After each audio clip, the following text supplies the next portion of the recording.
இந்திய அணியில் அதிரடி மாற்றம். ஓப்பனிங்கில புதிய மாற்றத்தோடு இந்திய அணி களமிறங்க போறாங்க அப்படின்றத ஒரு தகவல் வெளியே இருக்குங்க. ஸோ அந்த ஓப்பனிங்கில யார் வெளியே போறாங்க? யார் இருக்க போறாங்க? எந்த லைனப்ப மாத்த போறாங்க இந்திய அணி அப்படின்றது தான் இங்க ஒரு கேள்வியா இருக்கு. ஸோ ஓப்பனிங்கை பொறுத்தவரைக்கும் இஷான் கிஷான், அபிஷேக் சர்மா 2 பேர் ப்ளே பண்ணிட்டு இருக்காங்க. ஸோ இந்த உலகக்கோப்பையில இந்த உலகக்கோப்பையில இந்திய அணி பண்ண மிகப்பெரிய தவறு 2 பேருமே ஹிட்டருங்க. ஸோ 2 பேருமே அதிரடி ஆடக்கூடிய பிளேயர்ஸ்ன்றதுனால, ஸோ 2 பேரும் ஒரே இன்டென்ட்டோட, ஒரே அக்ரெசிவான அந்த மைண்டோட தான் ப்ளே பண்ணிட்டு இருப்பாங்க. ஸோ அப்படி இருக்கும்போது, ஒருத்தர் போனா கூட ஒருத்தர் அந்த ரெஸ்பான்சிபிலிட்டியான கேமை எடுத்துகிட்டு போகணும். பட் 2 பேருமே ஒரே ஒரு மைண்ட் செட்டில் இருக்கிறதுனால, 2 பேரும் அந்த ஒரு இன்டென்ட்டுக்காகவே போயிட்டு இருக்கிறதுனால, ஸோ அந்த ஓப்பனிங் பேர் ஒரு கம்ஃபர்டபுளான ஓப்பனிங் பேராக இல்லை அப்படின்றது கிளியராக தெரிஞ்சு போச்சு. ஸோ அதனால் இந்திய அணியின் கேப்டன் சூரியகுமார் யாதவ் அவர்கள் ஒரு டிசிஷன் எடுக்க போகிறாருங்க. ஸோ அடுத்து ஜிம்பாப்வேக்கு எதிரான போட்டியில் இந்தியாவுடைய அந்த ஓப்பனிங் பேரை மாற்றலாம்னு சொல்லிட்டு முடிவு பண்ணியிருக்காங்க. அதுக்கான டிஸ்கஷனும் போயிட்டுருக்கு. ஒன்லி ஒன் ஆப்ஷனாக நம்ம சஞ்சு சாம்சன் மட்டும்தான் இருக்காருங்க. ஸோ ஒன்று அபிஷேக் சர்மா வெளியே எடுக்கணும். அப்படி இல்லைனா இஷான் கிஷன் ஒன் டவுன் பொசிஷனுக்கு போகணும். ஸோ அபிஷேக் சர்மாவும் சஞ்சு சாம்சனும் ஓப்பனிங் ஆடினாங்க அப்படின்னா, இஷான் கிஷன் ஒன் டவுன் ஆடினா பர்ஃபெக்டான லைனப்பாக இருக்கும். திலக் வர்மா வெளியே உட்கார வச்சுட்டா கரெக்டாக ஸ்குவாட் பர்ஃபெக்டாக மேட்ச் ஆகிடும். ஸோ இவங்க ஒன்று அபிஷேக் சர்மா இல்லைனா இஷான் கிஷன் ஓப்பனிங் ஆட வச்சுட்டு சஞ்சு ஒன் டேல ப்ளே பண்ணலாம் வைக்கலாம் அப்படின்ற மாதிரியும் பிளான் போயிட்டுருக்கு. ஸோ இதில் எந்த ஓப்பனிங் பேர் பர்ஃபெக்டாக இருக்கும், யார் யார் ஆடினா செட் ஆகும் அப்படின்றது ஒரு மிகப்பெரிய ஒரு கொஸ்டின் மார்க்காக இருக்குங்க. ஆனால் சஞ்சுவை பொறுத்த வரைக்கும் எந்த இடத்துல ப்ளே பண்ண வச்சாலுமே அவர் ப்ளே பண்ணிட்டு தான் இருக்கார். ஐபிஎல்லை பொறுத்த வரைக்கும் அவர் 1 பொசிஷன், 2 பொசிஷன் தான் ஆடிட்டு இருக்காரு. பட் இருந்தாலுமே இந்தியன் டீமை பொறுத்த வரைக்கும் அவரை கன்சிடர் பண்ணுறது ஓப்பனிங்காக தான் அவரை கன்சிடர் பண்ணுறாங்க அப்படின்னும் போது, அவருடைய பொசிஷனில் அவருக்கு ஃப்ரீடமாக விட்டுட்டாங்க அப்படின்னா கண்டிப்பாக அவருடைய ரோல் பர்ஃபெக்டாக போயிட்டுருக்கும். அவர் பண்ண என்ன ஒரு விஷயம்னா, அது ஆசிய கோப்பையில் பண்ண மிகப்பெரிய ஒரு தவறுகள் தான் இந்திய அணி இந்த அளவுக்கு டிஃபீட் பண்ணதுக்கான ஒரு முக்கியமான காரணமாகவே இருக்குது. ஏன்னா அவரை 1 டவுன் பொசிஷனில் விட்டுட்டு 3rd டவுன் 4th டவுன் சொல்லிட்டு இந்த மாதிரி பொசிஷன்லாம் போயிட்டு இருந்தாங்க. ஸோ ஓப்பனிங் கில்லு வந்ததுனால டோட்டலி இந்தியாவுடைய பிளேயிங் லெவலில் மிகப்பெரிய ஒரு குளறுபடிகள் போயிட்டு இருந்துச்சு. ஸோ அதே மாதிரி இப்போது இஷான் கிஷன் வந்ததுக்கப்புறம் இந்திய அணியில் மிகப்பெரிய ஒரு குளறுபடிகள். ஸோ அவரை உள்ளே எடுத்துகிட்டு வந்ததுனால ஸோ அவரை ஓப்பனிங்கில் போட வைக்க வேண்டிய முக்கியமான கட்டாயம் ஆகிடுச்சு. திலக் வர்மா இப்போ இருக்கக்கூடிய ஒஸ்ட்டான பர்ஃபார்மன்ஸ்னால அவருடைய ஃபார்ம் மிகப்பெரிய அளவு இம்பாக்ட் ஏற்படுத்தியிருக்கு. சஞ்சு சாம்சன் ஆச்சு அங்கே தான் ஃபார்ம் அவுட் ஆனார். இவர் உலகக்கோப்பையில் ஃபார்ம் அவுட் ஆகிட்டார். ஸோ அப்படி இருக்கும்போது இங்கே தான் முக்கியமான விஷயமே. அதனால தான் அவரை உள்ளே எடுத்துகிட்டு அந்த இடத்துல ப்ளே பண்ண வச்சாங்க. இப்போ இருக்கிற நிலமையில் பார்த்தீங்கன்னா கண்டிப்பாக இந்திய அணி இங்கே அவருக்கு இன்னொரு வாய்ப்பு கொடுக்குற நிலமையில இல்லைங்க. ஸோ அதனால் டோட்டலி இந்த ஸ்குவாடை மாற்றி இந்த ஓப்பனிங் பேரை கம்பல்சரியாக மாற்ற போகிறாங்க. ஒன்று சஞ்சு சாம்சன், திலக் வர்மா ரீப்ளேஸ்மெண்ட்டாக வரப்போகிறாரு. சஞ்சு சாம்சன், அபிஷேக் சர்மா ஓப்பனிங்கா, இல்லை நம்ம இஷான் கிஷான், அபிஷேக் சர்மா ஓப்பனிங்கா, இல்லை இஷான் கிஷான், சஞ்சு சாம்சன் ஓப்பனிங்கா அப்படின்றது தான் இங்கே பேசக்கூடிய விஷயமா இருக்குது. கம்பல்சரி பார்த்திங்கன்னா 3 பேர் இருக்குது. இந்த 3 பேரில் சேஞ்சஸ் யார் யார் யார் ஆட போகிறாங்க. ஒன்று சஞ்சு சாம்சன், இஷான் கிஷானா ஃபைனலாக, இல்லை சஞ்சு சாம்சன், அபிஷேக் சர்மா, இஷான் கிஷன் 1 டவுன் பொசிஷனா அப்படின்றது தான் எங்கள் கேள்வி. ஸோ என்ன பண்ண போகிறாங்க, எந்த மாதிரியான பிளானோட வர போகிறாங்க, என்ன ஸ்ட்ரென்த்துக்காக இந்திய அணி அடுத்த போட்டியில் ஆட போகிறாங்க அப்படின்றது நம்ம கண்டிப்பாக பார்க்கணும். ஸோ நம்ம சஞ்சு சாம்சன் ஆல்மோஸ்ட்டு உள்ளே வராரு அப்படின்றது கிளியராக தெரிஞ்சு போச்சு. ஸோ டோட்டலி இப்போ ப்ராக்டிஸில் அவர் ஃபோக்கஸ் பண்ணிகிட்ருக்காரு. தீவிரமாக ப்ராக்டிஸ் பண்ணிகிட்ருக்கிறதுனால கண்டிப்பாக இந்திய அணியில் சேஞ்சஸ் இருக்குது அப்படின்றது கிளியராக தெரிஞ்சு போச்சு.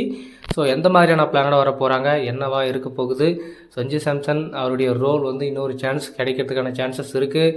ஸோ அந்த வாய்ப்பை அவர் பிடிச்சிக்கின்னு ஏற போகிறாரா இல்லை இறங்க போகிறாரா அப்படின்றது நம்ம பார்க்கலாம். ஏன்னா நிறைய வாய்ப்பு கொடுத்துட்டாங்க. நியூசிலாண்டுக்கு எதிரான அந்த 5 T20 போட்டியில் ஒரு பர்ஃபார்மன்ஸ் காட்டியிருந்தாருன்னா எந்த அளவுக்கு பெரிய பிரச்சனை போயிருக்காது. அவரையும் அவர் மேலே இந்த பார்வையாக போயிருக்காது அப்படின்னு கூட சொல்லலாம். ஸோ அந்தளவுக்கு அவர் பண்ண அந்த பர்ஃபார்மன்ஸ் தான் இந்த அளவுக்கு பேசக்கூடிய ஒரு முக்கியமான விஷயமா போயிட்டுருக்கு. ஸோ பார்க்கலாம் எந்த மாதிரியான முடிவு எடுக்க போகிறாங்க, எந்த மாதிரியான லைனப் வரப்போகுது, ஸோ யாரை ஓப்பனிங் பேரை ஃபைனல் பண்ண போகிறாங்க அப்படின்றது கண்டிப்பாக நம்ம வெயிட் பண்ணி நம்ம பார்க்கலாம். எந்த பேர் இருந்தால் கரெக்டாக இருக்கும், யார் ஓப்பனிங் ஆடினா நல்லாயிருக்கும் அப்படின்னு சொல்லிட்டு உங்களோட சஜஷனை மறக்காமல் கமெண்ட்டில் சொல்லுங்கள். சூப்பர் 8 சுட்டுருங்க நேற்று. ஸோ பாகிஸ்தான் வர்சஸ் இங்கிலாந்து முக்கியமான போட்டி. ஸோ யார் ஜெயிக்கிறாங்களோ அவங்க அடுத்த கட்டத்துக்கு போக வேண்டிய ஒரு முக்கியமான சூழல் தான் 2 டீமும் நேற்று ப்ளே பண்ணாங்க. ஸோ நேற்று நடந்த போட்டி ரொம்ப விறுவிறுப்பாக போச்சுங்க. யாருமே எதிர்பார்த்துருக்க மாட்டாங்க இப்படி ஒரு கேம் சூப்பர் 8ல் நம்ம பார்ப்போம் அப்படின்னு சொல்லிட்டு அந்தளவுக்கு தரமான கேமாக இருந்துச்சு. ஸோ இங்கிலாந்து என்னடா இப்படி இருக்காங்களே அப்படின்னு நம்ம எல்லாம் எதிர்பார்த்தோம். லாஸ்ட்டில் பார்த்தீங்கன்னா ஒரு நல்ல கம்பேக் இன்னிங்ஸு, நல்ல ஸ்குவாடு சூப்பராக வந்தாங்க. உள்ளே வந்ததுக்கப்புறம் அவருடைய பர்ஃபார்மன்ஸு வேறு மாதிரி இருக்குங்க. எப்படியாப்பட்ட கேமாக இருந்தாலும் சும்மா தூக்கி போட்டு வேறு மாதிரி அடிக்கிறாங்க. ஸோ நேற்று டாஸ் வின் பண்ண பாகிஸ்தான் நாங்கள் பேட் பண்ணுறோம் அப்படின்னு சொல்லிட்டு பேட்டிங் எடுத்துகிட்டு போனாங்க. இந்த போட்டி வந்து ஸ்ரீலங்காவில் நடந்துச்சுங்க. ஸோ வேறு லெவலில் இருக்கும். ஸோ சேசிங் பண்ண போகிறாங்க இங்கிலாந்து. ஸோ இந்த பிட்ச் கண்டிஷனெல்லாம் பார்த்தீங்கன்னா கண்டிப்பாக நமக்கு சாதகமாக தான் இருக்குன்னு சொல்லிட்டு பாகிஸ்தான் இப்போ ஒரு டிசிஷன் எடுத்தாங்க. பட் வந்து இந்த டிசிஷன் சரியாக தவறா அப்படின்றது அவங்க யோசிச்சாங்களா அப்படின்றது ஒன்றும் புரியல. இப்போ இருக்கிற நிலமையில பார்த்தீங்கன்னா இங்கிலாந்து வந்து வேறு மாதிரி பெர்ஃபார்மன்ஸ் இருக்காங்க அப்படின்போது ஸோ அவங்க வந்து சேஸ் பண்ணுவாங்களா அப்படின்றதும் ஒரு கேள்வி இருந்துச்சு. ஆனால் என்ன ஒரு விஷயம் அப்படின்னா அந்த இடத்துல தானே மிகப்பெரிய ஒரு ட்விஸ்ட் வச்சுருக்காரு கேப்டன் ஹாரி ப்ரூக். என்ன ஒரு இன்னிங்ஸ், சிங்கிள் மேன் இன்னிங்ஸ் அப்படின்னு கூட சொல்லலாம். 164 ரன் அடித்தாங்க பாகிஸ்தானு. அதுவும் வந்து நல்ல ஸ்கோர் தான். ஸோ அருமையான ஸ்கோருங்க. ஸோ அந்த பிச்சுக்கு கண்டிஷனுக்கு பாகிஸ்தான் அடித்த ஸ்கோர் அந்த பெஸ்ட்டான ஸ்கோர் அப்படின்னு கூட சொல்லலாம்.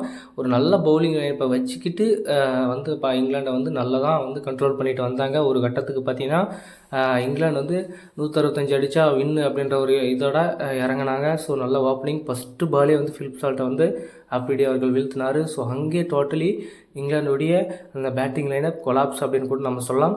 அங்கேருந்து வந்து மீண்டும் ஒரு கம்பேக் பண்ணாங்க. ஹாரி ப்ரூக் ஒரு பக்கம் சிங்கிள் மேனாக பயங்கரமாக எடுத்துகிட்டு போனார் கேமை.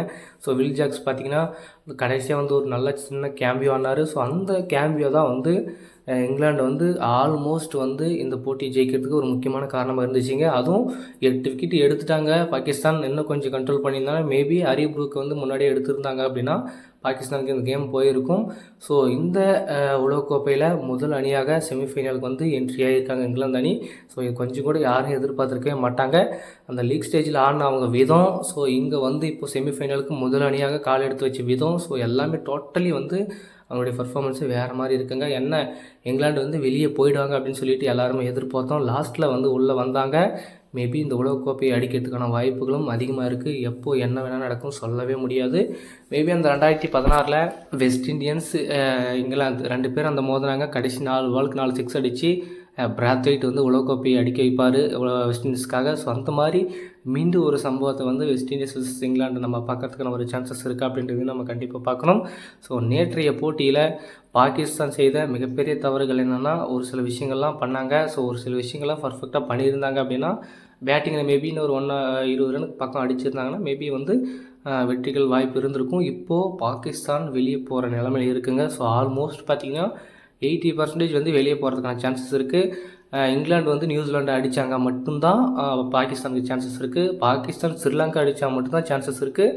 நியூசிலாண்டு வர்சஸ் ஸ்ரீலங்கா இன்றைக்கி நடக்கிற போட்டியில் கண்டிப்பாக ஸ்ரீலங்கா ஜெயித்தாங்க அப்படின்னா ஆல்மோஸ்ட் 3 டீமுமே வந்து ஒரு இதில் ஸ்டேஜில் நிற்பாங்க. நியூசிலாண்டும் 3 பாயிண்ட்டு, பாகிஸ்தான் ஜெயிச்சாங்கன்னா அவங்களும் 3 பாயிண்ட்டு. அப்போது வந்து ரன் ரேட்டில் அவங்க போகிறதுக்கான ஒரு சான்சஸ் இருக்குது. ஸோ இந்த மாதிரி விஷயங்கள்லாம் இருக்குது. ஸோ என்ன பண்ண போகிறாங்க அப்படின்றத பார்ப்போம். சூப்பர் 8 சுற்றில் முதல் அணியாக செமிஃபைனலுக்கு இங்கிலாந்து அணி போயிருக்காங்க. ஸோ இது குறித்து உங்களுக்கு கருத்துக்கள் என்ன? நேற்றைய போட்டியில் பாகிஸ்தான் தோல்வி சந்தித்ததை பற்றி உங்களுக்கு கருத்துக்கள் என்ன? அதே மாதிரி எந்த இடத்துல பாகிஸ்தான் போட்டியை விட்டாங்க அப்படின்றதையும் உங்களோட கருத்தை மறக்காம கமெண்ட்டில் சொல்லுங்கள்.